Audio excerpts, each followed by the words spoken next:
Hello ចាំមើលអ្នកទាំងអស់គ្នាចាប់បានចោលមួយដោយសារអីឃើញអាចវានៅក្រោមនឹងធំពេកនេះ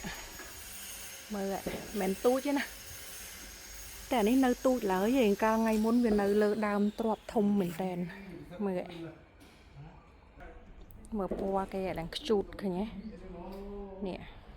មើលអាចធំណាមួយហ្នឹងណាថ្ងៃមុនធំជាងនឹងទៀតជួនងាប់អីតែងាប់ហើយហ្នឹងទៀតសម្រាប់ភ្លើងនេះមកស៊ីអស់ឡើយចំណៃសម្រាប់ភ្លើងហើយការងារមួយថ្ងៃដាក់ដាំទីបតបកាត់ stress ជាមួយសង្គ្រាមតកើនៅដើមស្ពឺនេះក៏មិនណយដែរនេះក៏ច្រើនដែរគ្រាន់ថានេះវាទូចខៀវដែរវាទូចទេមិនសមមិនចាប់បានប្រហែលដែរវាស្ដុកចឹងសัตว์មើលវាអត់ឃើញហ៎បើសัตว์ឃើញសัตว์ចឹកយកទៅអស់ហើយស្រាំងឃើញវាពំយកទៅអស់អាហ្នឹងមិនដឹងគេហៅអីស្រាំងដឹងហើយនៅស្រុកបារាំងគេហៅហ្គែបពួកហ្គែបហ្នឹងវាយកទៅអស់អានេះការងារបន្តិចទៀតនេះអង្វល់យកថង់នេះបន្តិចទៀតកាយយកស្មៅចេញអស់ហើយដាក់ដាំតំណាំណាវាស៊ីមកលុបពួកអីកន្លែងនេះមកលុបល្អមកលុបចឹងយើងដាំមកប្រភេទស្ពៃល្អ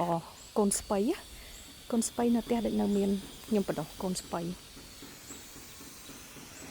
កន្លែងនេះអត់ទាន់បានដាំទេ